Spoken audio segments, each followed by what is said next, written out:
Hello. Hello. What kind of drink did you make? I made a vodka drink Oh, just because I wanted some vodka drink and cranberry juice. I'm going with whiskey neat. I made mine. I made this recipe of my own over the summer because I saw somebody drinking whatever the drink is with vodka and cranberry juice. I think it's just vodka ice and cranberry juice, and it looked really refreshing, but it's kind of boring. And so I thought, I'll get all the things to make a cosmopolitan, and I made a cosmopolitan, and I was like, it's not as sweet as I want it to be for like the mood that I'm in to have this kind of drink. So I just messed with the ratios of all those ingredients and made my own drink. Sometimes that's all it takes. It's how I figured out how to make my maple old-fashioned. Totally. But see, I really like so I use the Studio Neat app for looking at cocktail recipes. I'm trying to remember what the name of it is. Do you know what I'm talking about, though? I do. Isn't it Highball? Maybe Highball? Yeah, I think it's Highball. Yeah, it's Highball. And so I like their recipe for old fashions. It's a really good recipe. And I also used a recipe for the Cosmopolitan, and it wasn't what I wanted, so I just, messed around a bit. I have tweaked my maple old-fashioned in a couple of different ways that have turned out really good as well. What are the tweaks? One uses chocolate bitters instead of aromatic bitters. And then, of course, the go-to is a mixture of aromatic bitters and orange bitters. Yeah, okay. So do you use chocolate and orange bitters or just chocolate bitters? Just chocolate when I make that one. Okay. Because, orange lends itself to chocolate from time to time if you're expecting it. Yeah, I know one of the candies, I guess for lack of a better word, that Emily likes is the chocolate orange thing that you can find occasionally around the holidays. And it's popular enough. It's just never been my thing. I feel like if you go into it not knowing that there's going to be an orange flavor, you're almost always going to be disappointed. At least I'm almost always disappointed. But when I know going into it that there's going to be an orange flavor to this otherwise chocolate only dessert, I'm okay. One thing I will plug as well, are you familiar with the Bittermilk Company? No. They make a range of mixtures, and one of their mixes is a bourbon barrel aged old-fashioned, and that's also really good if you want to get just a pre-mixed syrup that you just mix with your whiskey of choice. Interesting. I make my own simple syrup now. Yeah, we actually started doing that I guess a year and a half or so ago, where we were experimenting with different simple syrups, and so we tend to make a regular simple syrup, a honey simple syrup, and a brown sugar simple syrup. Yum. I saw a thing that I want to try for the next time I make old-fashioned, where you take in a fireproof container, put some like oak wood chips or something, or hickory, some sort of wood chips in there, get them on fire enough so that they're smoldering, and then put your whiskey glass on top of it so that it contains all of the smoke. And then when you're ready to pour, the last step is pouring into that whiskey glass, and so it's got all the smoke particles in the glass. So something that I picked up, it was pre-pandemic, so it could have been right about a year ago or a little bit longer. Breville makes a cold smoke gun type thing, where you put a handful of chips in the tip, you burn it, and it's got like a rubber hose that you can use to put inside a glass or up under the lid of a covering plate or something, and smoke whatever's underneath. And I've used it a couple of times to smoke a whiskey, and I've gotten it horribly light and horribly over smoked. I haven't really found that right mix yet, but it is fun to experiment with. All right. Yeah. I think certain things lend itself to a smokiness, and I think whiskey is one of those things. Oh, definitely. Definitely pork shoulder. And cheeses and brisket lend themselves well to, my God, to smoking. Smoked cheese is so good. That was actually, between that and the cocktails, that was the main reason to go ahead and try out the contraption. And, I mean, for everything it's done, what it was supposed to do, I just need to find a good way to actually smoke the whiskey. What I finally have settled on that seems to be best, and I just tend to let it sit too long, is I kept an old whiskey bottle with the cork stopper. And so I'll fill the bottle with smoke, pour the whiskey that I'm going to use into that, swish it around for a bit, let it sit, but so far I just keep letting it sit just a little bit too long. Not that I necessarily dislike the outcome, it's just not quite what I'm after yet. If you let it sit too long, can't you just add more whiskey? Well, you could, but I tend to add enough that it's already questionable for anybody who's not consuming the rather insane amounts that I consume in one sitting. That's fair. So I wanted to just point this out, just as we're getting started, part of the getting started, and it does. The name of this show has nothing to do with anything, or a potential name for this show has nothing to do with the name of or anything that we've said so far. But I just thought it would be kind of amusing to have that title. You missed a hey. That's you say that. But in the original version, that second hey is extended, and it's not actually a third hey.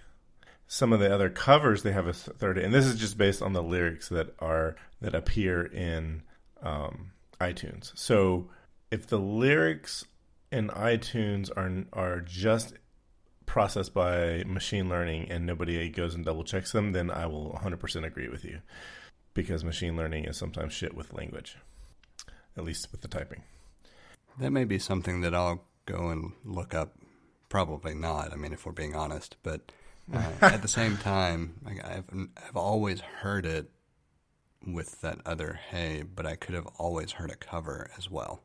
No, I thought there was so I listened to a few covers, one of them being the Diana Ross cover, one of them being, I don't know who Christina DeBarge is, the Belmonts, and I think all of them put in a third hey, but I think the original is by the band Steam, and on that second hey, it's hey, and it sounds like a third hey, or maybe not, I don't know.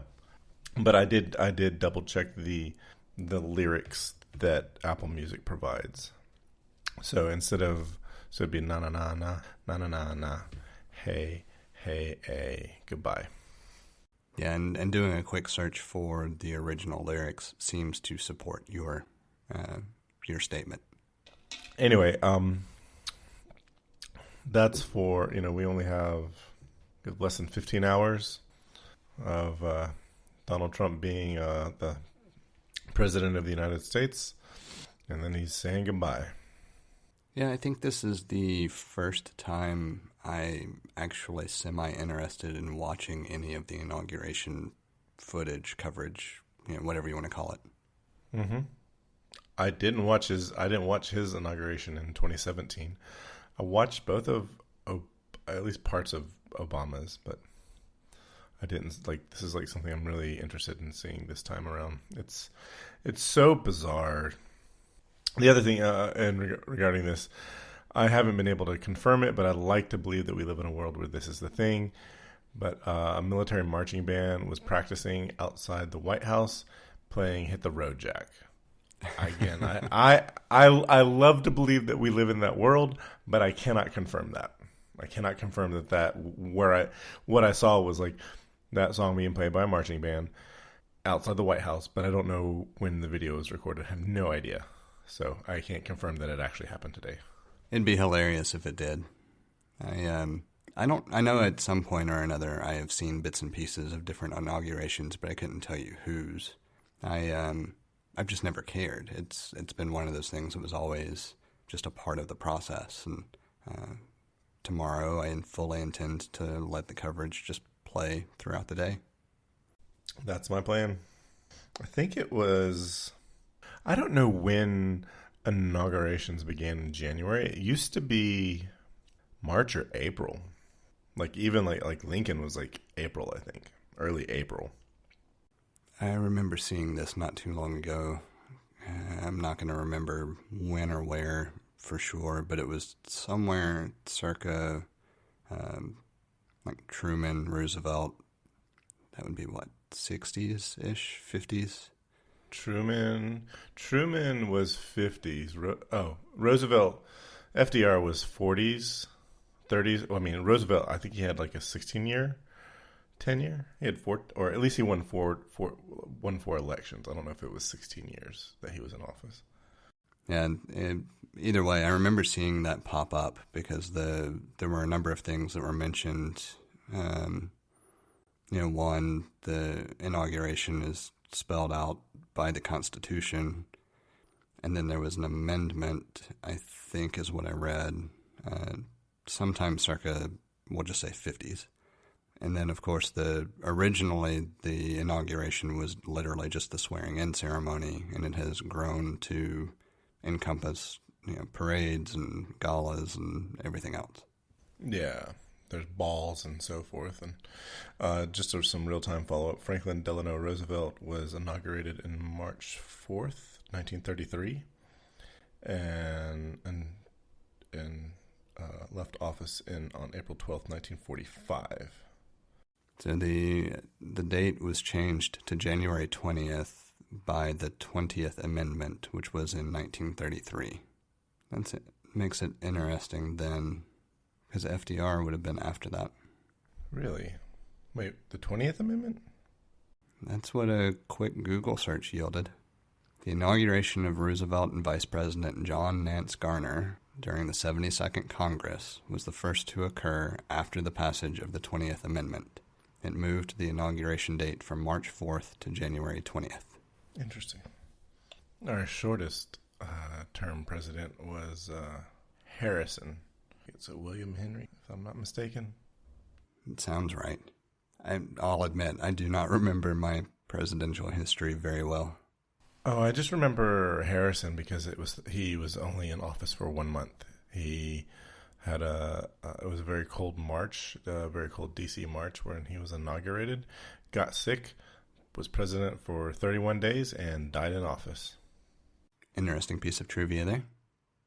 Yeah, here's another one that's going to be interesting because I was a couple of weeks ago was talking and it was like if they are 13 days ago I was talking with a friend of mine and we were talking about what if the 25th Amendment is invoked, what if they impeach him and get him out of office immediately, and he ran and he was elected to be the 46th president, but ends up being the 47th president. And that would be like an interesting piece of trivia right there.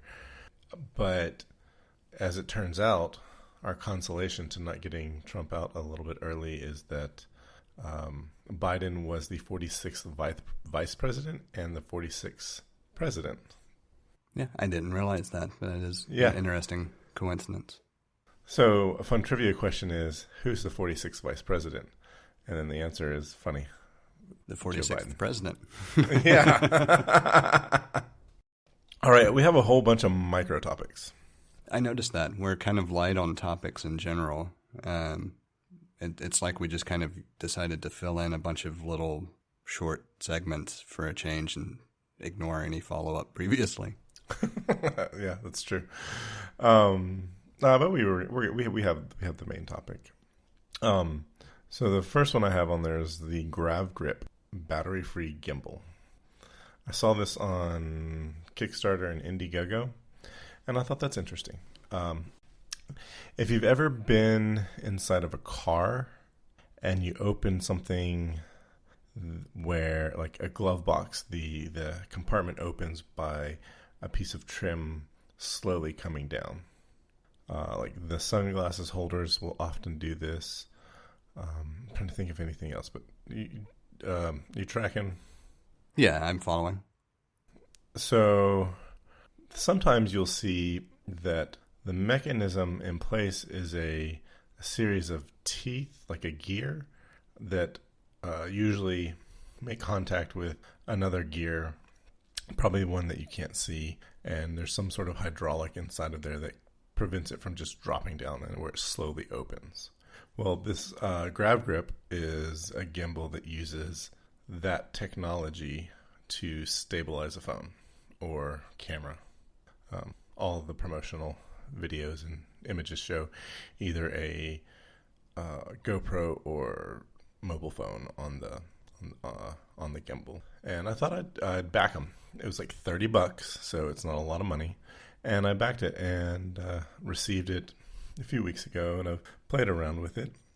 Now, it's pretty cool for being so inexpensive and battery free. So battery free means also waterproof.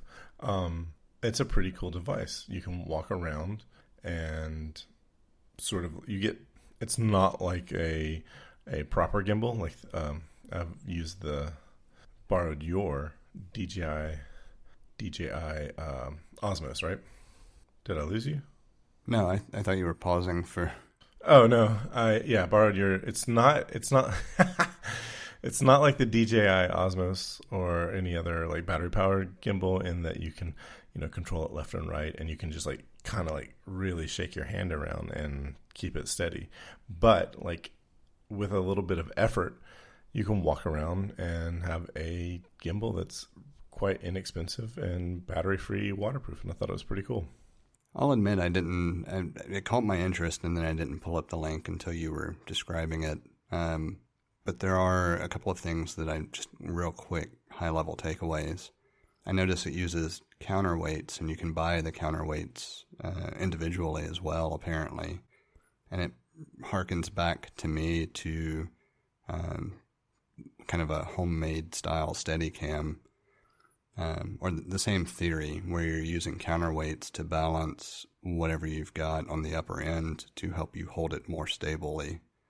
And so it seems like the combination of the hydraulic gears and the counterweights are achieving the same general purpose.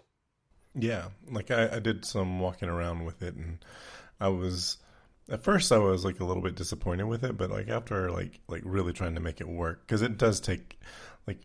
With a battery powered gimbal, you just put it on and you go, and you can there's a lot more you can do with it, but you could like out of the box you can just go and use it, and it's not a problem. This took a little more sort of balance, like it came with two counterweights, and I had to balance it and get it just right and position my phone right. So it took a little more effort on the front end to set up properly.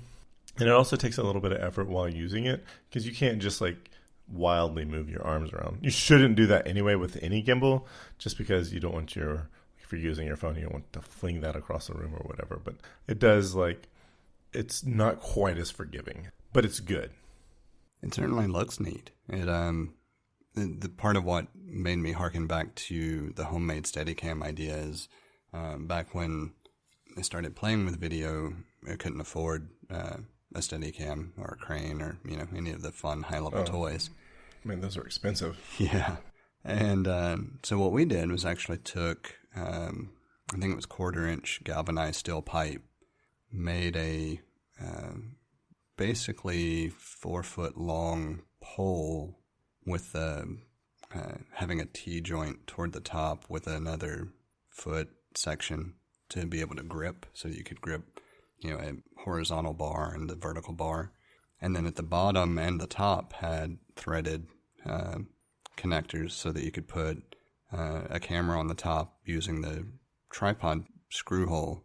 And on the bottom, you could slip a weight plate through and then put a retaining screw. And so you would balance the vertical, sway of the camera with the counterweight at the bottom, and then between holding it with the vertical pole, one hand there and one hand on the horizontal pole, you were able to keep it relatively steady in a left to right fashion. Took some work for sure, but it was an easy way to get fairly stable video back in the day. It's a pretty cool setup. You think, I remember thinking like, they when I watched the Bourne Ultimatum, they just did not use anything at all. They were just running around holding their cameras. It was artistic expression to make the shaky cam effect, apparently. Nah, that was bullshit. I agree. We overused the shaky camera thing an awful lot as a result. No, that sounds pretty cool. Like, I was just trying, like, as you're describing it, I was like picturing it. I was like, oh, okay, I can see how that works. Because I'm like also picturing that you're using a quite a bit bigger camera than a cell phone at that point in time. Oh yeah, it was. I mean, when we were doing that, we were recording on at Sony High 8, I think. Mm-hmm. And so you're talking a good 5 pounds at the top on the light end. I mean, the counterweights that we used were 5 pound weights. Oof. Yeah, so I mean, you're essentially at least doubling your, more than doubling your weight there. But hey, you want the good shot. That's the price you pay. Yeah, and I mean, the step up from that was a shoulder, carry on your shoulder video camera that easily weighed 10 pounds anyway. So I remember those. Nowadays, you can pretty much get away with almost finger holding a good, solid quality camera and getting all sorts of amazing shots. What was that? What was the camera was it a flip camera in the mid 2000s? That sort of like it made a significant dent in recording video. Yeah, Flip was the brand. Okay, yeah. So that was all I really had to say about the GravGrip. I thought it was pretty cool. It's turned out to be more interesting than I thought it would be. Or I thought it was very interesting, and then I was a little disappointed. But now it's like, oh, okay, let me put some effort into it, and it's actually not a bad product, especially for $30. Pretty cool. The other thing I had on there after that was WandaVision. I saw that. I have not seen anything of it yet, other than knowing that it has premiered. So this is one where they should, at this point, they released 2 episodes out of 9, and they really probably should have dropped all 9 at once. Because the first 2 episodes, they're definitely artistic, they're definitely making certain points, but they move the storyline almost nowhere. And that's a bit frustrating. But I will say, they have definitely targeted maybe people our age and older, because the intro to the first episode is kind of a joke of they recreated the opening to the Dick Van Dyke Show, and the set is it's designed to look like the Dick Van Dyke Show set. And then the second episode, they made everything look like Bewitched. And so it was really interesting, and there was a lot to talk about it as far as like the points they were making about equal rights for women and other minorities. And I feel like most people might have walked away from it. I mean, like, I don't know what the point of this show is. We haven't gone anywhere. And the only commentary that I've seen on it has been that Marvel can be kind of crazy and I don't remember how else it was phrased. I'm going to say frivolous, even though I know that wasn't the word used. But that they can do something just eccentric because they've already won the game as far as captivating attention and building out a universe and, having pretty much anything and everything you could want available in some fashion. Yeah, for most people, I think they can do no wrong. But I think if the commentary is they can do whatever they want, then the whole point of the show is missed, because that's not what the show isn't about. We can do whatever we want. The show is about something, and I don't know what it is because we haven't gone there yet. Yeah, it was one that was never really high on my radar to investigate in general. Not anything against the show. It's just I've never cared too much about the primary characters from a comic perspective. Yeah. So, like, I'll watch it eventually just because it's just not something that I'm going to scramble to watch. Well, it was definitely funny to see them recreate these shows that I know from watching like Nick at Night, and also have like a modern commentary on them. But as far as like what the show is going to be about, no clue. I have no idea. And that's all I got to say about that. We're going through these micro topics awfully fast. That's because they're micro topics. Well, even for us though, micro topics typically drag on for a bit. That's true. And the next two are really part of one topic. They are, and I have just very little to say about the one I put in there, but I was really happy that on Boxing Day, Arsenal got a big win. Like going into December as an Arsenal fan, no matter what kind of season they've been having since I don't know, the last decade and a half, maybe not quite that long. Going into December, I'm just like, at some point, it's going to get bad. We're going to drop a lot of points. Or we're not going to make a lot of points because, for whatever reason, Arsenal tends not to be good in December. And it's frustrating. And then Boxing Day, they play Chelsea, which is a formidable opponent. And they beat them 3-2. No, 3-1. And then they got another win, and then another win, and another win, and then a draw. And I'm like, well, all right. That's not what I was expecting. So it was it's like they were confused that it wasn't, December anymore. Well, you could also read into it that the run up to December had been out of form, so it was time, like, just due for them to have a change of form. Not just due. If they had lost that match against Chelsea, they would have matched the worst season Arsenal's had in the modern era. Oh, wow. Yeah. So they're one game off of matching that. I know we haven't done that bad in general, but this is the first time in a while that Liverpool have failed to score in 3 games in a row. Ooh. It's been an interesting little streak. We had 1 loss and 2 draws out of those 3, I think. I actually don't remember for sure. In your last 5, you've got like 1 loss, 3 draws, and a win. Yeah, it's been just a really strange run.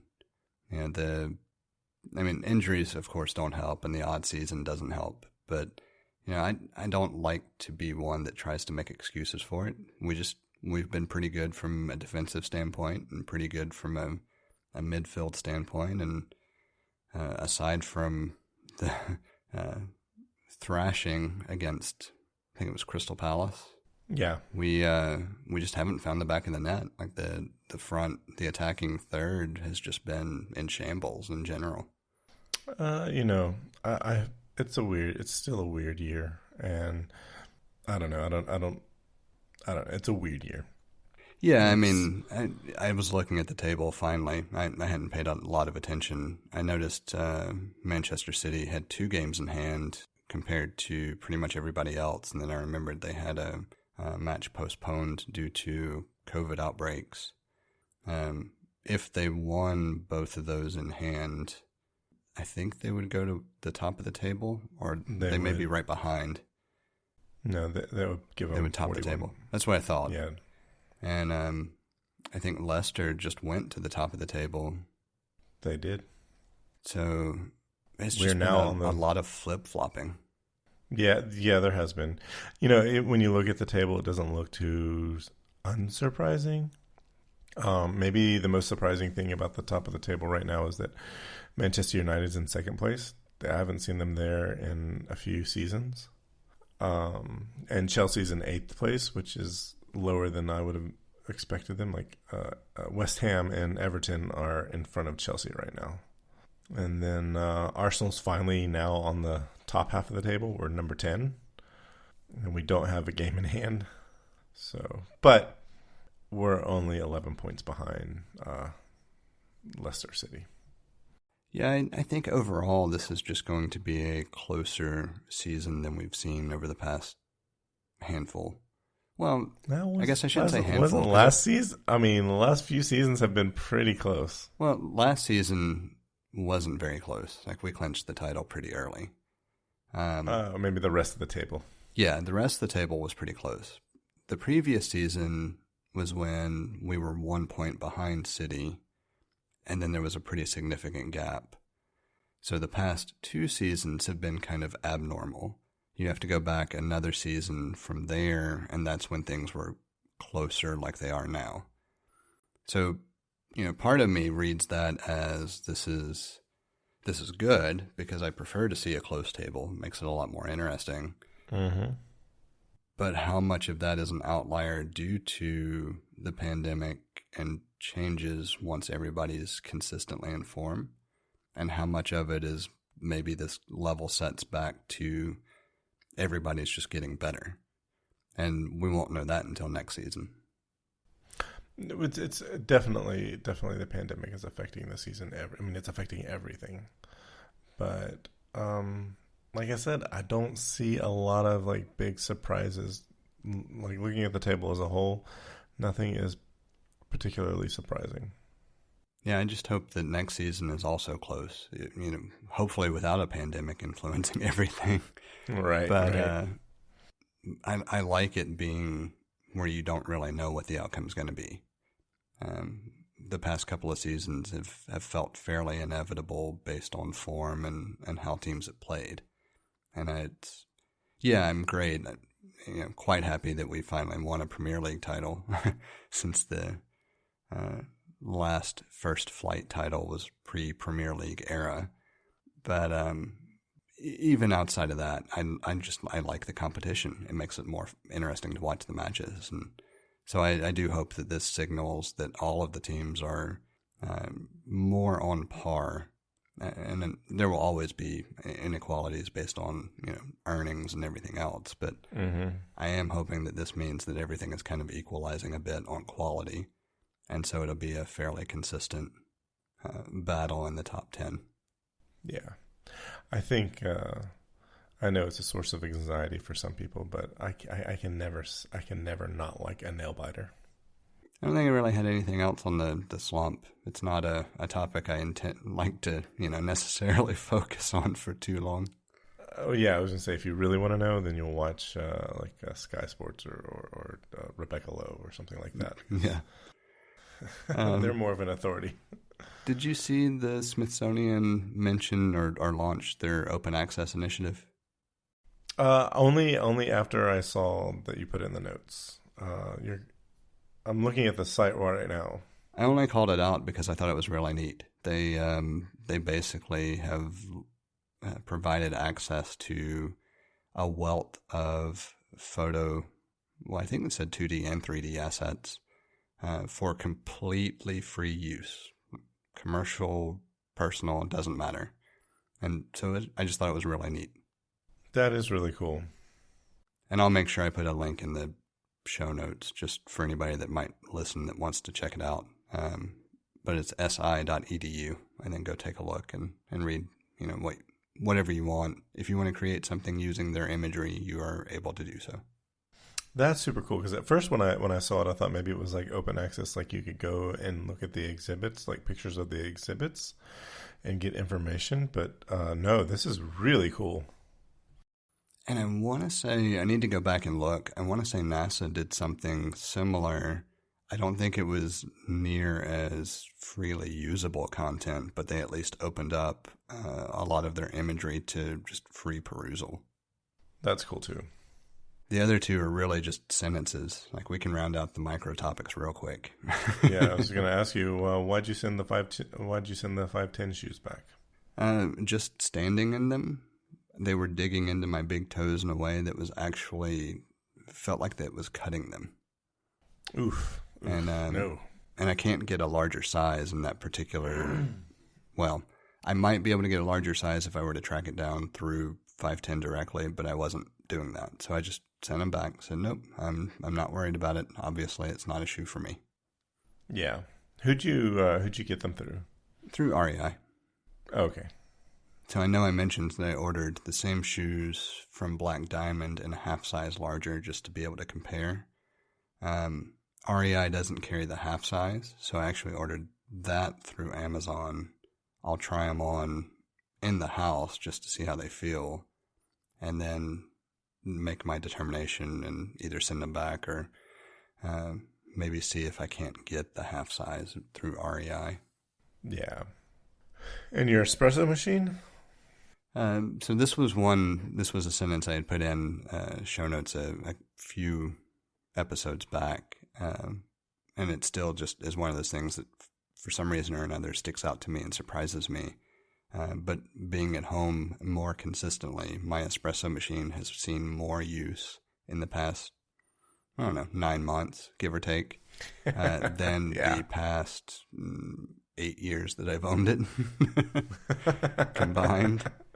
And it's just something that I kind of marvel at. Like, the only reason it has seen that much more use isn't actually because I'm at home more. It's because being at home more and taking that extra minute to clean up afterwards doesn't feel like a chore. And so it's more what I found interesting and why I was going to call it out is it's more that time has slowed in a sense without necessarily feeling like it's just dragging by. It's just, we're not going all over the place and doing all sorts of things and feeling rushed. We're taking the time to actually do things or enjoy things around the house as much as possible. And so preparing a beverage doesn't feel like the chore that it would feel like occasionally if I was in a hurry. So it's just been a nice little change, just something that I kind of focused on because it's the one thing I can think of in the kitchen that has seen that much more use. Ooh, that's pretty interesting. Like, do you make a coffee for yourself every morning? So typically I'll just do brewed coffee during the weekday. On the weekends we do tea typically instead. Not really a specific reason other than we just enjoy mixing it up because we like both coffee and tea. And so it just made for an interesting delimiter.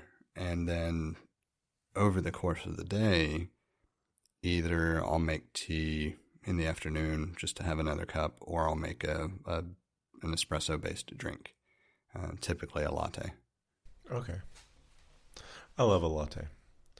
I do, from time to time, I have a mocha, the little metal device that you fill the base with water. You put your very fine grounds in a cup, and you boil the water. It's forced up through that cup and into a reservoir on top, and it's I don't think it's not espresso. Maybe kind of like a cappuccino. I'm not sure. It's stronger than like brewed coffee, but I'll do that from time to time. Yeah, the machine that I have is a built-in grinder and steamer apparatus. So a lot of times I'll just steam some milk and have a chai latte instead. So multi-purpose, but more often than not, especially here lately with the weather dropping, give or take right after dinner, I will tend to make a latte just because. And normally, doesn't keep you awake? Oh no, I can drink coffee all night long and still go to sleep. Oh wow. That's not me. It's one of those things that used to, every so often I would take 3 months and not drink anything caffeinated just to make sure that it wasn't adversely affecting me. And then after a while, I just quit caring. Why 3 months? Just because then I knew that if I was going to suffer any type of change in behavior or withdrawal symptoms, I was definitely going to be well outside of that. So okay, and I've never experienced any kind of withdrawal symptoms from caffeine. I could have easily just said after a week, well, there's no change. I'll just go back to drinking whatever. But for me, it seemed like, well, if I extend it to 3 months, then there's no way in hell I could say that I'm dependent on it. And yeah, And so over time, that eventually, I guess 3 or 4 years ago, it kind of changed to where, you know what, I've done this for long enough. I don't care. Obviously I can consume a decent amount of caffeine. It doesn't seem to affect me negatively. It doesn't keep me awake. I just enjoy the taste of different beverages that are caffeinated, and I'll just enjoy those. And if I see any other any kind of negative ramification that could be attributed to caffeine, then maybe I'll think about it again. That's fair. Well, that rounds out the micro topics. It does. We really have 2 topics left. How about we skip down to the political notes, because that's going to be a fairly short topic. Yeah. So we already talked a little bit about the inauguration. I put a note in here about Pence, and this was just an interesting observation that Vice President Mike Pence will be attending the inauguration and will not be attending Trump's farewell send-off or whatever it is from the Air Force Base. His general fuckery. Yeah.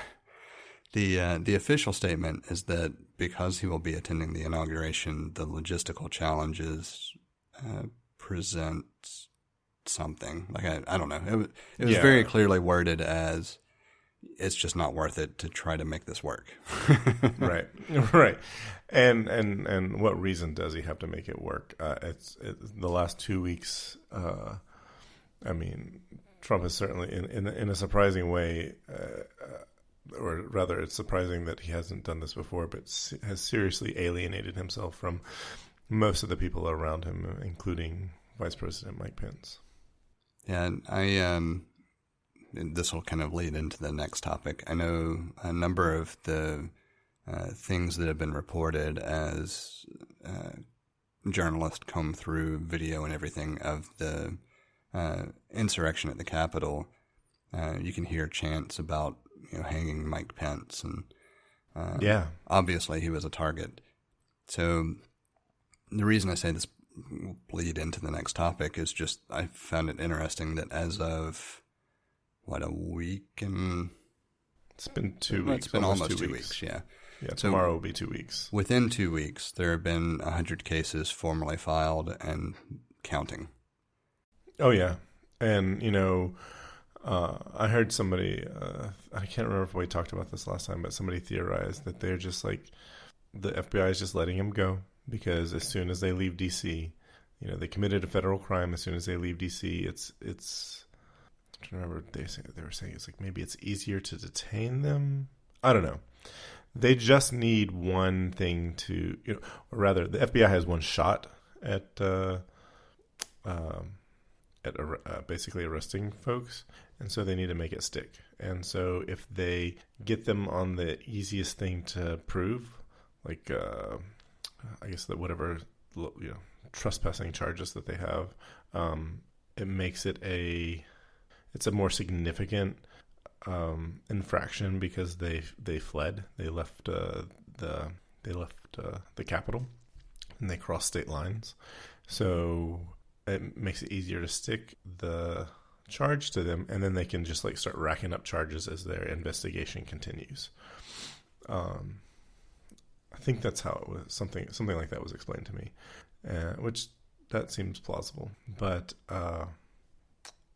I was watching the news and they were talking about there is now further investigations are showing that there's been some folks that have been arrested for conspiracy. Like within the mob, there have been small groups of co-conspirators that have had plans to enter and do certain things while they were in the Capitol. Yeah, I saw some information there. Just rewinding slightly, I think what the big thing related to that is if you commit a crime in a jurisdiction and then you flee that jurisdiction, there is a certain, I don't remember what it's called. God, it's been too long since I read about it. There is something that makes it more likely that you will be detained and withheld without bond because you're a flight risk. Yes. And I don't remember all the details, but it certainly makes logical sense that if you've already exhibited a pattern of attempting to remove yourself from the location of a crime, then you are certainly less likely to be granted any level of leniency on bond or bail. Yeah, and because DC is a city, and anytime you leave that city, you're crossing state lines. It's a really small perimeter where you've committed that infraction. As far as the co-conspirator piece, I don't know if we've even at a point where we could round up the different high level, branches of what the actions could have been. But I know one of the main ones I saw was there were specific plans to capture, and I think the wording was backed down actually from assassination. I think the original report was capture and assassinate, and I think they removed the assassination piece and just say definite plans to capture different congressional members. Obviously, already made reference to the Hang Mike Pence chant. I know a woman was being looked for in relation to stealing a computer for sale to Russians. I don't remember if it was state officials or what. I don't remember the phrasing. And then multiple members of the mob were rifling through desks and taking snapshots of papers, loose papers that were found. Does that pretty much round out the ones that you've heard of as well? Yeah, yeah. I think the other thing that I heard were that at least around 5 o'clock this afternoon, they had removed 12 personnel from the National Guard that are out of the 25,000 that are currently in D.C. for the inauguration tomorrow. They didn't say why, but it has to do with the insurrection from 2 weeks ago. So, but they I remember earlier in the day it was like around 1 o'clock in the afternoon they'd removed 2 people, and then by 5 o'clock they'd removed it was up to 12. And I know the official story there is that the FBI is conducting background checks and investigations into all of the National Guard members for any ties to extremist groups, was the phrasing. So, did you happen to catch the recording of Trump's farewell? No, I didn't. So there was a pre-recorded farewell, and I thought it was, in true Trump fashion, he made a dick move by releasing the video at 4 o'clock Eastern, because that's when the memorial for the pandemic casualties was going to start. So 4 o'clock Eastern, a memorial for COVID-19 deaths was underway, and he released his farewell video. And in his farewell video, he describes himself as like a president in recent years that did not start a single war. And it was just like crazy. It's like out of the blue. He's like, "Hey, I was a president and I didn't start a war. I'm great." And it's just like you look at the whole day I'm looking at video shots in DC where there's like 25,000 soldiers in Washington D.C. because of an insurrection that he incited 2 weeks ago. There are walls everywhere. It's the news anchors were describing how difficult it is to move around in the interior of Washington D.C. right now because of all of the barricades and so forth and everything that's been shut down. They were on a couple of streets. They were saying on an average weekday, probably about 800,000 cars passed through on these streets, and they were closed. And he's touting how he didn't start a war. He did much worse. Somebody pointed out the fact that the 25,000 National Guardsmen in Washington D.C. is more soldiers in that city than we have in the whole of Iraq and Afghanistan right now. Yeah, I remember seeing that comparison as well. It's interesting that was in the video. I know I saw a couple of reports on social media earlier in the day where it sounded like that was part of an internal discussion, maybe, or maybe it had been part of the address leaked to the press in advance. But I heard the reference to being a president that didn't start a war. And my only thought is, no, but you're the first president to call for a coup attempt. Right. Right, and that's worse by a lot. So I will take some level of satisfaction that the PGA has already pulled any. I don't remember exactly how it's phrased, but basically, they schedule professional golf tournaments out far, far in advance, and they have pulled any of those from being held at any of Trump's properties. Yeah. I think, there's also banks that are no longer going to do any future business with him or his family. And like a lot of his loans are going to come due pretty soon, and that's going to be difficult for him. And he's not protected against state level lawsuits. So I'm kind of wondering after tomorrow how deafening all the lawsuits that he's going to get slapped with is going to be. Well, I did see that Dominion, the voting system manufacturer, has already filed a, they call it something about retention. It's basically sent to say any and all correspondence or writings related to them must be retained by order of the court. And so there's no telling what's going to come out of that. I know the state of Georgia has talked about filing something against him. I know there's a lot of pending or a lot of future litigation in the state of New York. Well, I'm sure that Giuliani will be targeted there. Oh, God. I'm pretty sure, correct me if I'm wrong, but he was sanctioned by the New York bar, correct? I don't know. I think so. I think he is able to practice law because of his granting of that permission via the New York bar. He may have passed an exam in multiple places, but I know that the Bar Association in New York was planning to investigate him. Yeah. Just looking at the New York State Bar Association has an investigation on whether or not he should be sanctioned. That's as of 6 days ago. Yeah, I knew there was something minimal, but that would indicate to me that is where he passed the bar and is able to practice law. So there's no telling what will come out of that as well. And I did see that he made a statement that he would recuse himself from the impeachment hearings because he may be called as a witness. So he won't be representing Trump during the impeachment hearings. Yeah, it's going to be interesting for sure. And today I even heard somebody I wish I could remember who it was, but it might have been maybe a current Democratic senator that said this. It may have been a subject matter expert in law, like another lawyer that was being interviewed. But there was this expectation, or they made a comment saying that the impeachment trial may only last 1 week. There's not a lot, there's a brief amount of time. It was a speech, so it may be a fairly short trial.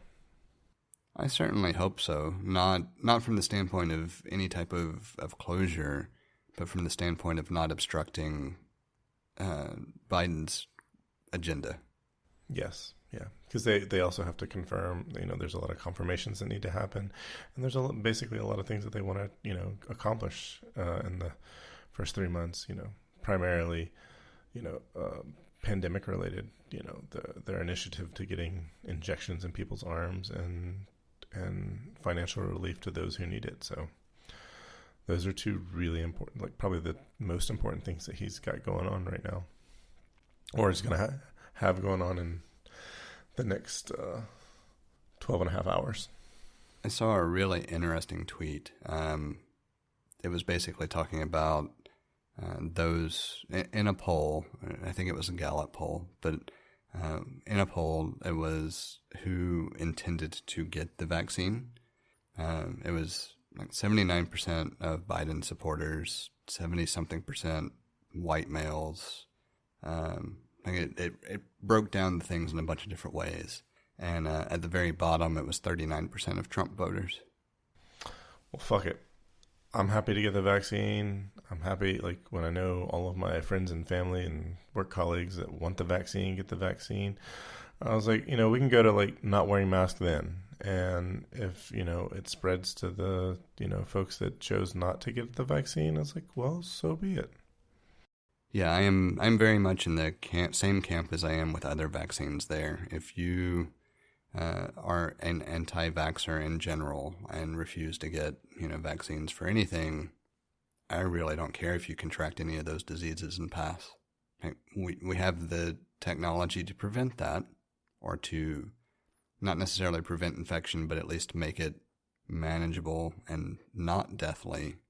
And if you don't avail yourself of it, that's your choice. And if you die, that's also your choice. Yeah, I mean, I just feel like, there's a whole bunch of folks, like, I imagine that the folks that don't want the vaccine fairly well lines up with the folks that don't want to wear a mask either. And I'm like, okay, well, if I get you killed because I got the vaccine and can still carry it and spread it to you, then I'm not crying a lot of tears about it, or any at all. Surprisingly, I've only seen in the past month-ish one person refusing to wear a mask, finally. Granted, my subset of those people that I interact with in general is pretty low because I just don't put myself in situations where I would be exposed to them, at least not more than once a week if I can help it, when I have to go, pick up some things. Albeit there's still a good 50% of the people out there who don't know how to wear a damn mask properly. Oh, God. But at least they're trying. Like, I'll accept wearing a mask and attempting to, I'll make an excuse for at least making the attempt as not being something that I will deride you for. But, my toddler, or I guess he's not a toddler now, but my child wears a mask better than a number of adults out there, and that's just fucking absurd. I know. My 8-year-old, same way, and he'll wear the mask, in the car when he doesn't have to, just because he wants to, and it's a cool mask. So, yeah, at some point I got fed up with stuff. I actually went to Facebook jail for 24 hours because of this comment, but I said, I was like, just wear the mask because you're ugly. I remember seeing that. Yeah. and so, it was, a little bot, got me, and that, our rules don't allow it. Nobody reported it. And I don't think it got me so fast that I don't think anyone ever saw it before it got deleted. But I was like, I understand. This Facebook bot doesn't understand hyperbole. I get it. Technically, that's a bullying comment. Okay, whatever. Yeah, I'm really close to finally deciding not to even log in to Facebook. Granted, I'm probably one of the few standouts that still rarely does. But every time I do anymore, I get irate at the people that I see, or not necessarily the people, because I'm just not getting mad at them. I'm getting mad at how stupid their comments are. And it's not worth it. No, it's not. It's not.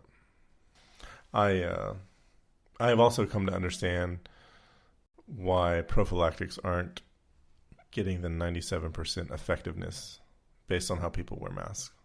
Yeah. Well, you could say that about a lot of things. It's just like, I totally understand now. I understand. I was like, this is not a miracle. I mean, I knew it wasn't a miracle before, but now I have further, like, I have visual proof of, like, okay, I get this. Well, it's like the one meme that I still love, that I keep going back. Every time I see it, I still chuckle, is we can at least conclude that running away from something like it's the plague needs to be reestablished as a completely different phrase, because we've proven we can't do that. Yeah. There's been a lot of good memes. I'm expecting a lot of good memes tomorrow. It's it's like, I really hope nothing goes down, but we'll see. Yeah, and I guess real quick before we move into the other topic, the one thing that I have seen that I'm kind of curious whether it plays out is there have been multiple reports over the past, week and a half-ish about potential for violence at all 50 capitals, plus, of course, D.C. Obviously, this episode's not going to air before tomorrow anyway, but if you're even thinking that that's a plausible course of action, you really need to reevaluate your life. And wear a mask. Actually, just go, jump off of a cliff somewhere without a parachute. A long walk off a short pier. Yeah.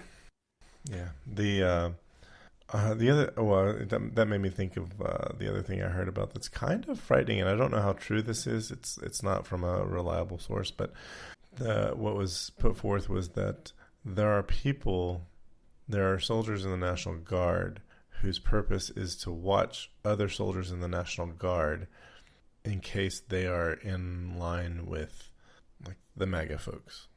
That's pretty frightening. Based on recent reports talking about the number of both active, I think the phrasing was active and retired, but it may have been active and off-duty. I don't remember for sure. But there were a number of law enforcement and military personnel at the Capitol insurrection. Yeah. And so it would not surprise me if one of the really just lasting ramifications that it takes a while to really figure out is that we have drastically increased oversight and bureaucracy across both of those fields. Yeah, I mean, I know one of the things that was mentioned with the nominee for defense secretary was that we have to do a better job of filtering and weeding out anybody who could be associated with or compromised by extremist groups. Yes. Yeah. I think that rounds it out for that topic, unless you had anything else on the inauguration specifically. No, I don't. Just to have fun with it, I'm going to interject. That's our nice little new political segment that may or may not be brought to you on a regular basis. Yeah. Hopefully that will be the last one of a while, but I don't know. I feel like I have other things to say at other times. Or maybe let me rephrase. That should be the last depressing one that we will have for a while, I hope. I hope so too. I really do. So the other topic I put in was because I had put this topic in, was it last week in the after show? May have been the week before. Yeah, it was last week. Okay, but I didn't really know for sure what I was going to do. And I had spent some time over the past few days trying to kind of figure out a direction. And I think I've settled on it. Figured I would mention it because it makes sense in the wake of recent projects and activity exploration.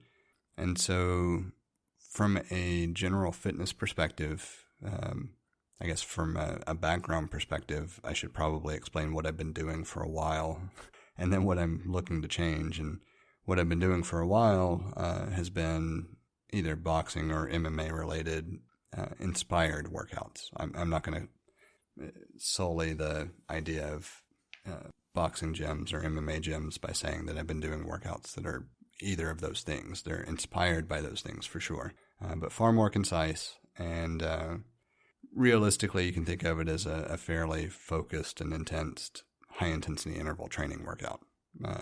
It just happens to use movements that are inspired by boxing and MMA training movements. And I've had fun with them. I remembered why I enjoyed when I went to a boxing gym and when I was studying martial arts previously. So it's been great to kind of get back into doing something that's reminiscent of that. What I've settled on adding to my general routine, there's a fairly well-known calisthenics and just general bodyweight training coach, I guess, by the name of Simon Atta. And he created a program called Project Calisthenics. And the whole focus is being able to control and manipulate your body in a way that requires significant strength to do so. And his background is in body weight training, gymnastics, etc. And it seemed like it made perfect sense to focus on something like that in conjunction with trying to be better at climbing, because obviously a lot of the focus from a workout perspective is being able to hold a pose or move your body in a controlled fashion that requires enough strength to do so. And so I think I've settled on I'll continue doing the fighting inspired workouts from a cardio perspective, just general health. And as soon as a couple of pieces of equipment get here, I'm going to start the Project Calisthenics workouts. What are those pieces of equipment that you're expecting? So I realized I didn't have a safe way to do dips, and I could have just made or fashioned a frame out of like galvanized pipes, threaded together. But I actually ordered a dip station instead, and I also ordered a set of gymnast rings that use heavy-duty webbing straps with carabiners to adjust the height of the strap. For that, I actually didn't need those. I've got a couple of other things I could make do with for doing rows. And rows are the only thing that I know for sure based on doing the first workout. But doing rows in a fashion where you are hanging from something and pulling yourself up, so body weight style rows. Mm-hmm. And I did, for the first workout, I did the dips with chairs with just weights in the chairs, but I know my form suffered as a result because the chairs weren't high enough, and just it's not something that if I'm going to truly do the program, I should do that way. And I was gonna say I can never use furniture because I'm just too big of a person. Yeah, I tend to be able to get away with it most of the time, but the problem that I have is that none of the chairs that we have are tall enough. Like, we've got 2 bar stools that would probably work, but they swivel so freely that it would be a disaster waiting to happen. So I just went ahead and ordered a dip station as a result, and that should be here Friday. And so I will start the actual program next week, hopefully. Nice. I did the first workout out of the project, or I guess the release or his program is actually 3 different intervals. You've got phase 1, or I think he labels them phase 1, 2, and 3. I'd have to go back and look, but the idea is you've got beginner, intermediate, and advanced, realistically. And I went ahead and looked at the first workout in the beginner series, and I did them in the modified fashions I could with what I had, and I was sore the next day. So I think it's going to be a good workout regardless for focusing on upper body strength. I know that the program is designed for 3 days of upper body and 2 days of lower body each week. And so I hope I will have all of the gear that I need. I can't imagine anything from a lower body perspective that I would need as far as gear goes that I wouldn't have access to already. Upper body, obviously, dips are just something that either you've got something you can do them or you don't. And in this case, I no longer did. I used to have a long time ago, I had a pull-up / chin-up dip station that sat in a corner that I kind of wish I had kept at this point, because it would have come in handy for a change. Oh, yeah, I know what you mean. There's a number of things I wish I still had. I used to have I had a nice set of dumbbells, and I have no idea where they are. Oh, it's like 2 years ago, I actually sold off all my free weights. I had a decent weight bench, and I had 2 different sets of weights. I had a Olympic-style barbell and a regular, I call it just a hobbyist-style barbell, the very small threaded pipe that you can pretty much get at any department store that decides to carry a weight set. Yeah. And but with the Olympic barbell, I actually had the spring clips for fast plate changing and everything. And I sold all of that because I just hadn't used it in years. And now I'm at a point where I would actually consider using it again. But it was just taking up space, and so I had to get rid of it. Yep. I think that's why I got rid of mine. I didn't have the space for it. But that was a while ago. Before the pandemic, I was doing a 4-day split in the gym with weightlifting. I could have a chest and triceps day and a back and biceps day and a leg day and a shoulder day. And as I've discussed before, I haven't really done anything until the past few weeks when we started climbing. And I found this really intense cardio, like weight-bearing cardio workout that doesn't require any weights or equipment. And I would love to do it. I couldn't get it. I could not get through a third of it without I just am not fit enough. But it's kind of a wild workout. It was like you do each of the things for 1 minute with a 30-second break in between. And I think the intent was to do 3 sets. And it started out with Spider-Man push-ups and then squats. Oh, I fucking hate anything with Spider-Man in the name. Then burpee sit-throughs. So not just burpees, but burpees and sit-throughs as one exercise. Something called the multiplanar plyometric lunges / the ice skater. It's basically where you take a big step forward with your back foot on your toes and you lunge to the ground, and then you pop up and switch sides, switch knees, and you do that like 4 times. And then you kind of after you do that 4 times, and you jump back and forth from foot to foot like an ice skater, and do that for a minute, just going back and forth between the two. So you do 4 reps of each of those, and then you would do like pike push-ups with dive bombers, squat thrusts, kneeling tuck jumps, and mountain climbers with skydiver. And then the last thing was explosive Bulgarian split squats. Like I said, I got through a third of it, and I was like, I am not fit enough to do this. I could not catch my breath. And so I've just like pared it way, way down to, I'm just starting out with like 10 push-ups, 10 squats, 10 burpees, 10 lunges, 10 Bulgarian split squats. Not explosive ones, just standard Bulgarian split squats. And maybe, it'd actually be like a good thing to see how long it takes for me to build up to where I can start doing this other workout. I know I've mentioned when I first started this journey, there were a number of days where all I did was walk. And it's because that was all I could make myself do that day. And so there were plenty of days where I would just walk for 3, 4, 5 miles, whatever it took to hit my target calorie burn goal for the day, because that was how I measured everything.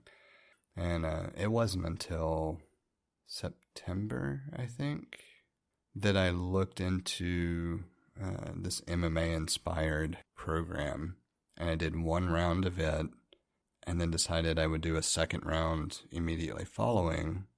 And by the end of the second round, I felt pretty comfortable. I felt like I was at least pushing myself fairly well. And so I did a round of the boxing-inspired workout. After I finished that program, and each of these programs is, well, the MMA-inspired one was 30 days. The boxing-inspired one was 6 weeks. So that would put, 60 days plus the 6 weeks. So, 110 days-ish. And since I finished the boxing-inspired one, I've just kind of mixed and matched from the 2 programs based on just what I feel like doing. But I made sure I target the more advanced workouts toward the end of the programs for my mix and match series. And overall, I feel like it's worked out pretty well. But each of them, well, I guess the boxing ones actually reminded me a bit of going to a boxing gym. They were very much styled in that fashion, where you had 2 rounds of boxing-related activities. Then you had a round of, we'll call it agility training because it was more footwork-based. And then you would do 2 more rounds of boxing-related activities, another round of the agility training, and then finish it out with 2 more rounds of the boxing-related stuff, and then 1 round of core.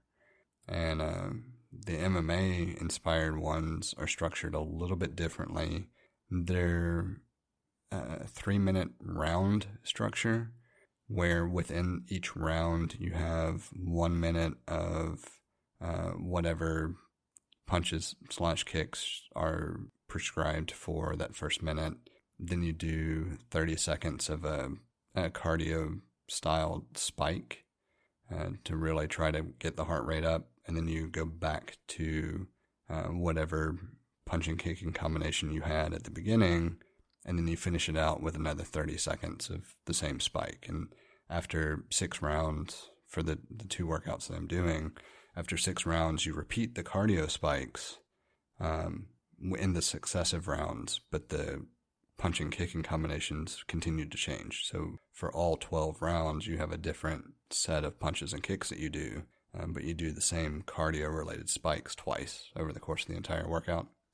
And the first couple of times I did those, like I was very much winded and could barely finish the workout, without just gasping for breath. Over the past 3 weeks, I guess, roughly, is when I've just been mixing and matching whatever I felt like I wanted to do. I'm still gasping for breath. Don't get me wrong. I still work myself hard. But I do notice that it's me working myself harder. It's not I'm gasping for breath because I can't finish the workout, if that makes sense. And so I feel like I see the improvement, and I'm glad I see the improvement. Now it's just a matter of, all right, I can continue to do that. I can continue to improve my cardio fitness, but I've got to add in something that's going to be more muscle building. Otherwise, I'm just never going to get there. And right. I'm not a weightlifting kind of guy. I never thought I would either. I never thought I would enjoy weightlifting either, but somebody, I kept getting, I don't know, it kept being recommended to me, and I finally did it, and I loved it. Like the reason why is because like the people who go to the gym and like want to live at the gym for a couple of hours is not me. I want to go there and I want to be like as effective and efficient in completing a proper workout as quickly as I can. Like if there was a way that I could get an hour workout done in 45 minutes, I would do that. Now, I don't want to sacrifice my workout for speed because then what's the point at all? But, I was able to find something that was really effective that got me out of the gym in an hour. And I really, I don't have like, I don't know, like I wouldn't consider myself like the typical weightlifter in any regard, but I do really enjoy that. I actually, I meant to mention, like, I want to like start incorporating the weightlifting exercises I was doing, but with a rubber band set. Like I've got the handle, or I guess a couple of handles that you can connect rubber bands to, and they have different thicknesses to represent different weights. I guess the resistance is equivalent to X amount of weight, and there's a number of orientations that you can configure them in so that I can be, like pulling up, using my foot as an anchor and pull up, using a closed door as an anchor to do something like chest flies or something like that. So or lat pull downs, just depending on it. But so that's something I'm gonna do. But also specifically for climbing, I want to use Apple's fitness program for yoga. Like I've heard they have yoga in there, and that to me would be incredibly worthwhile. Yeah, and so I guess one of the things I should mention is that I take weekends to do at least one, if not two, different yoga routines. And then for whatever target move goal I have, I either do kind of a light indoor jog, or now that I've finally got my replacement footrests in the mail for the rowing machine, I can go back to rowing. God, they took forever to get here. That's a whole different rant. Is it coming by USPS? It was, yeah. Enough said. But they finally showed up today, and thank God. So I might finally be able to get back on the rowing machine again. But yoga is something that I used at the beginning of the fitness journey as well. So yoga, walking, rowing, and jogging were my go-tos. And it wasn't until I felt like I could attempt a more high-intensity training circuit that I even tried to do anything further. But throughout all of it, yoga has been something that's been a go-to for me because it makes me feel better. Partially because I have some issues with my back that yoga seems to offset quite well. And so I will continue to do it until I can't, just because it makes me feel better from that perspective. But also I've seen the difference in being able to reach and stretch and just mobility in general. Like if I don't do any type of yoga routine for more than a couple of weeks, I can see reduced mobility. It's very apparent. And so that is something that I will just continue to do. I don't even take that as a fitness related thing. That's just in order to have a better life, I will continue to pursue at least a short yoga routine on a weekly basis. Wow. Yeah. I mean, I can't say anything bad about yoga. Yoga has been like one of the best things that I have ever done. The other thing that I was thinking to mention, so we, of course, because I subscribed relatively quickly to Apple One, we've had a chance to play a little bit with Apple Fitness, and it's not bad at all.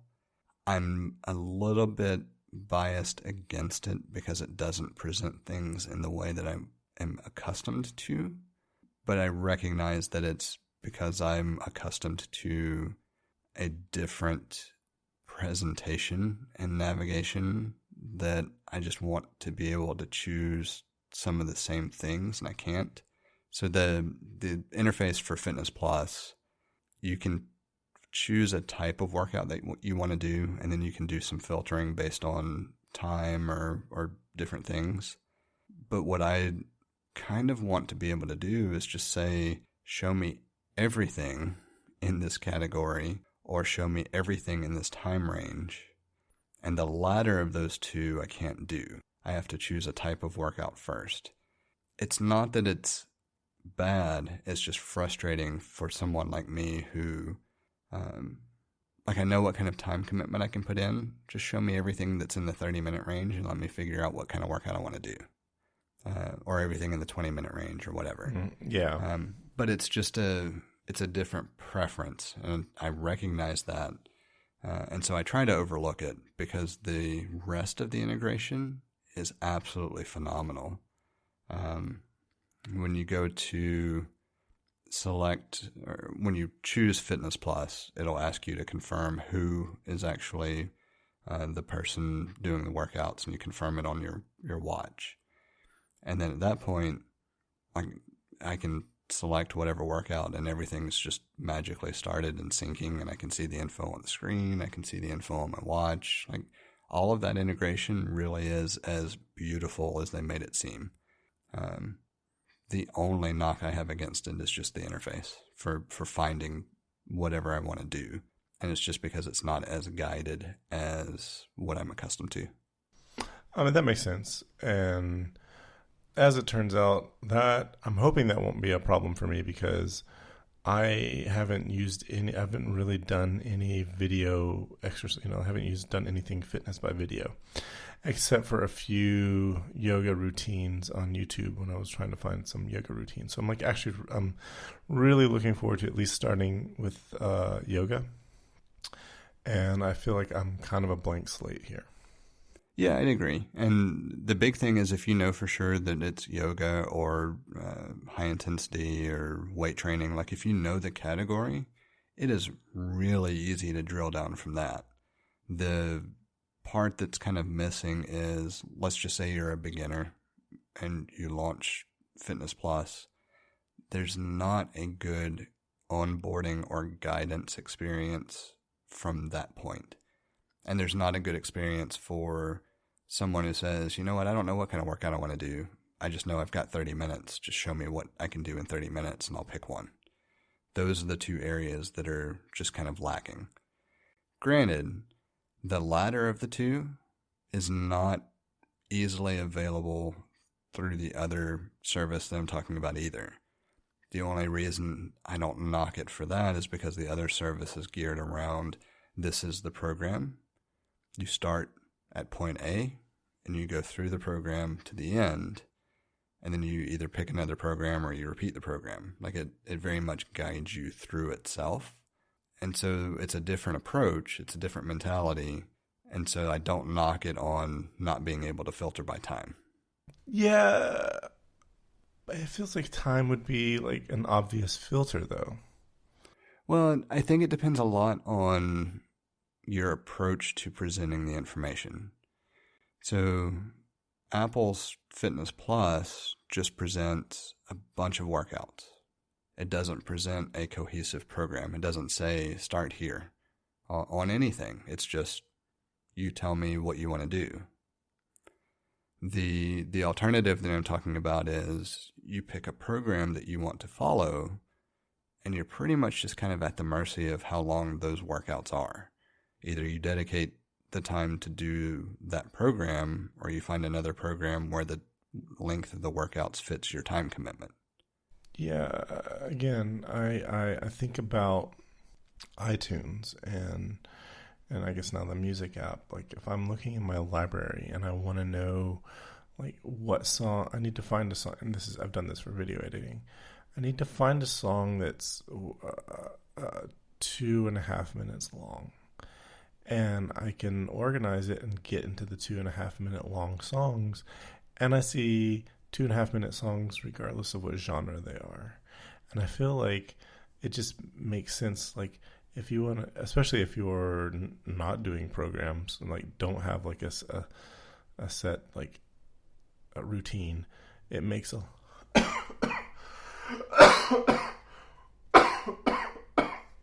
it makes a lot of sense to be like, I want to see all the types of workouts that I can do that are less than 20 minutes long. And I may choose to do a yoga workout. I may choose to do a high impact interval training workout. I just want to do something that's less than, I've got 20 minutes. I want to exercise. And so, I don't know. I just feel like it would be an obvious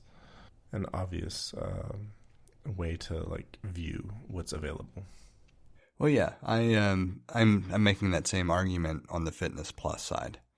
The only thing that I'm just designating a difference on is that the alternative side, I'm not making the same argument because it is program driven, not time driven, or not free form from a perspective of you're looking at all these different types of workouts. It's instead, no, I'm picking a program. Yeah. So it's, I guess the big difference is it's guided versus unguided. You know, Fitness Plus is very much unguided at this point. You know, there's not a, if you're a beginner, start here kind of idea, or there's not a, this set of workouts works well together kind of thing. It's very much a, I know something about what I'm doing and I'm choosing this type of workout, type of program. And the other that I'm referencing is very much a, I'm just here to work out. I'm going to pick this program and follow it from day one to whatever the ending day is. And then I'm going to pick another program and then another one, or I'm just going to repeat the same one, you know, over and over, whatever. Yeah. Maybe it'll come because, you know, Apple's pretty, I mean, it's their MO to like release something and then bring features in in a subsequent update. Oh, I'm sure it'll come over time. It's just, it's interesting that for the, I don't want to say the lack of competition, because there are a lot of different ways that different video workout programs compete there. But for being something that's relatively unique, it's a really good product, and you can tell that they just didn't know for sure how to flesh it out yet because they didn't have experience in that market. Yeah, that makes sense. And because the competition is diverse enough that it was difficult to point to, this works for us, this works for us. It's more a matter of, no, we just have to see some usage data and then figure out what works for us. A lot of it's going to be the feedback that they get. Oh yeah, definitely, especially with that. I mean, if you look at their most recent product line, the Apple Watch, it started out being one thing, and it very quickly, but it definitely took on a health and fitness focus that I don't think anybody was expecting to be so focused on. So I think seeing Apple Fitness Plus, the next iteration or any subsequent up-to-date is going to bring the things that, people are asking for sure. I would say that the next iteration will absolutely bring along navigation improvements. I think the main thing that I want to see, is, even though I pick on the navigation as being an issue, it's really a non-issue, if that makes sense. Yeah, it is. Because I already know going into it what type of workout I'm going to do. I don't necessarily need to filter by time first. That's just a thing that occasionally would be really good based on what they present. I just want to see an expansion of the types of workouts, and I know that's going to be coming over time. There's no way that wouldn't. It's just a lot of what they offer now doesn't suit me. I find it intriguing. I like it. It's just not what I'm wanting to do. And so it's useful to fill in a gap here and there, but it is not my go-to. Whereas if they increased the range of offerings, I could see it becoming my go-to. Yeah. Well, as long as it doesn't turn into the learn to play lessons that used to be in GarageBand on the Mac, we'll be okay. Yeah, it already exceeds those, so we're good. It's really about all I had on the fitness side. Did you have anything you wanted to add in, or? Oh, just I was commenting last night to Becca about this and how I'm not doing as much climbing as I'd like to be doing, but a lot of it has to do with the weather not cooperating. It's cold. It's either it's been cold and it gets dark early. But I'm just looking forward to, in 2 months' time, perhaps, daylight savings will be in effect, and the air temperature. No, I'm here. Can you hear me? Can you hear me? Uh-oh. Did you mute? I did not mute. Can you hear me? It looks like Hello? I see an audio waveform, Hold on. but I don't hear you. All right. Can you hear me? Okay. Can you hear me now? Okay, now I can hear you. That was weird. That was really strange, because when you tried to call... So, order of operations, I tried to call you back because it said call failed, and it just rang for a bit, and then it said unavailable. And that was about the time that you were trying to call me back, and that rang on the phone, but not on the Mac. Oh. But then, on the Mac, I just said to try calling you back this time, and it went through. So, really strange. Yeah. I'm sure there's an explanation, and some server somewhere has a log file as to why this has happened, but it doesn't matter. Well, and it's one of those things that, honestly, the fact that we're able to do this and sound like we're in the same room anyway is kind of fun. So I'll take the technical glitch here and there. Sure. What was the last thing you heard me saying? Last thing I heard was that you were commenting on the weather not it's cooperating because it's been cold here, and then it just went silent. Yeah, it's a little bit cold to be, even if I went by, I was thinking about going and climbing at Moss Rock today, and the sun never, like, it was relatively warm outside, but the sun never came out. And so, like, I knew it was just, the rocks were just going to be cold and it wasn't going to be fun. And so, it was drizzling off and on as well. I didn't get any drizzle here until the evening, at least none that I noticed. But so, water, slick rock and climbing is not, it doesn't go well. Yeah, so I actually drove out there this afternoon just to see, because we were getting a slight drizzle here, but I thought, all right, well, maybe I can make it over there and get a climb in real quick and then come back home and not be a big deal. But no, it was drizzling a little bit harder there. Ooh, yeah. So it would have worked out anyway. So, but I was just thinking the sun never came out. Those rocks are going to be cold, and I don't want to deal with that. But what's going to be nice is in 2 months' time, daylight savings will be in effect, and the air temperatures are going to be warmer. Like, it doesn't have to be warm outside. They're just going to be a bit warmer than they are now, and I think that'll be that will really lend itself to climbing.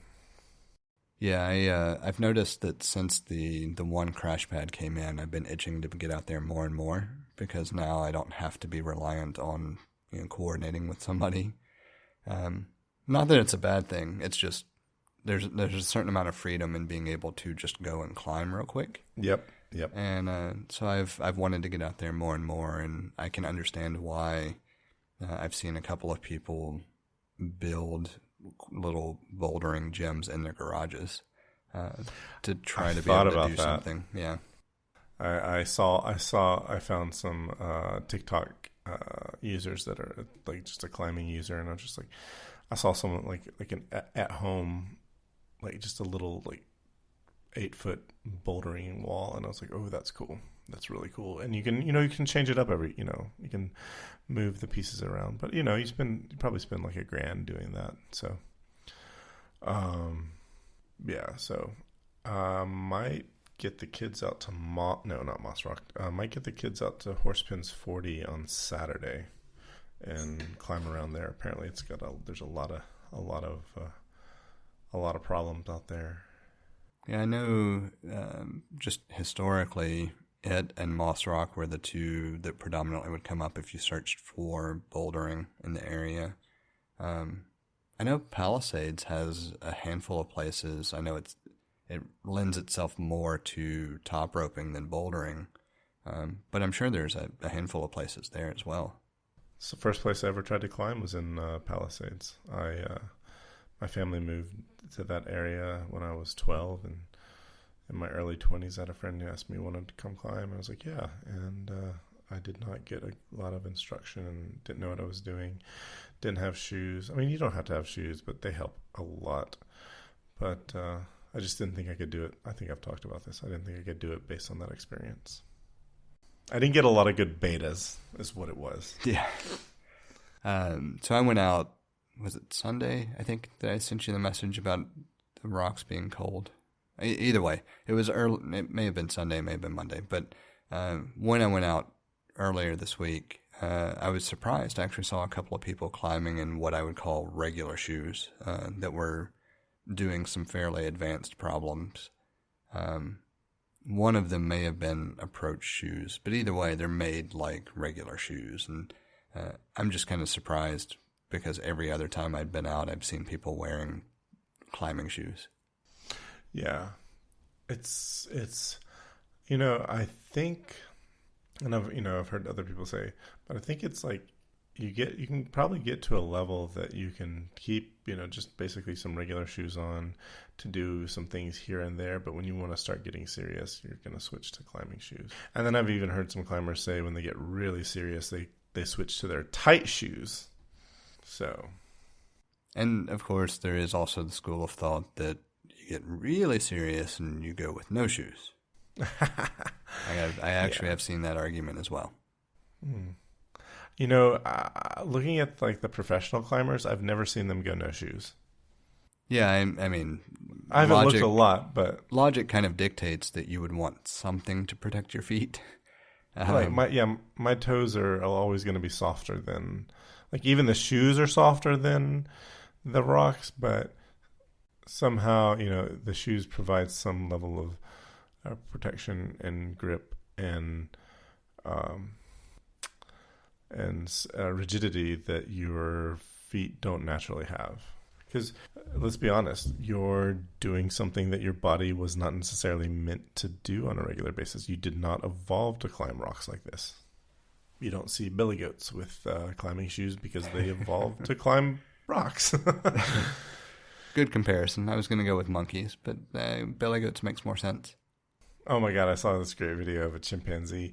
Like a guy and a chimpanzee were going to race on some monkey bars. And the chimpanzee is like really short as it's sitting down. And the guy who's probably 6 feet tall has to jump up to get to the bars. And I'm like, oh, this is not fair because the chimpanzee is going to struggle to reach. No, it just hopped up, and I forget how much longer their arms are than the rest of their body. And that chimpanzee had like smoked the guy as you would expect. But there was even a point where the chimpanzee stopped, turned around, and looked at the guy, watched him catch up, and then kept going. That's great. It was cute. Yeah. So, I'm thinking that more climbing will happen. Like at this point, if there wasn't a pandemic, I would be going to the gym twice a week, just to mess around in the boulder room. Yeah, the big thing for me, when I worked over that way, it was a lot easier.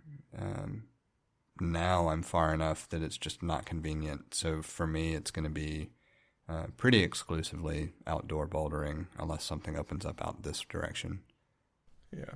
I saw that Birmingham Boulders, they have a widget on their website that tells you when the last time, like it'll tell you exactly how many people are in their gym. And it'll tell you when the last time that they took count was. And I thought that was really cool. That's a fairly nice response to concerns about the pandemic, for sure. Yeah. Yeah. I mean, like, along with the other gyms, everyone's required to wear a mask at all times, like, including while climbing, which I think is very important. And then the fact that they put this widget on there, it was really nice. And I'm assuming that they're kind of like in a warehouse, like a metal warehouse, and I think they have like big doors that they can open up, and when it gets warm enough, if it's raining and they have the doors open, I think that'd be like a conducive place to climb because the airflow would more or less be like being outside. Yeah, I'm certainly looking forward to the weather being more cooperative anyway. Mm-hmm. Totally. Well, I think that pretty much does it for everything I've got. Me too. All right, we can call that a show. Yeah, it's a full lid. Have you listened to the revised outro? No, I have not. I'm going to listen to it. Yeah, I think I've used it twice, maybe 3 times. It's relatively recent. I revised it in December. So okay. But I end it with "that's a wrap."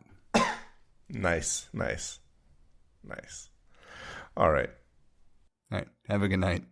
You as well. Bye. Bye. You can follow us on Instagram and Twitter at untitled_hosts. Send us an email at untitled.hosts@gmail.com or follow the feed directly at theUntitledPodcast.com. You can also find all sorts of ways to contact Jesse at jthart.com. Thank you for listening. That's a wrap.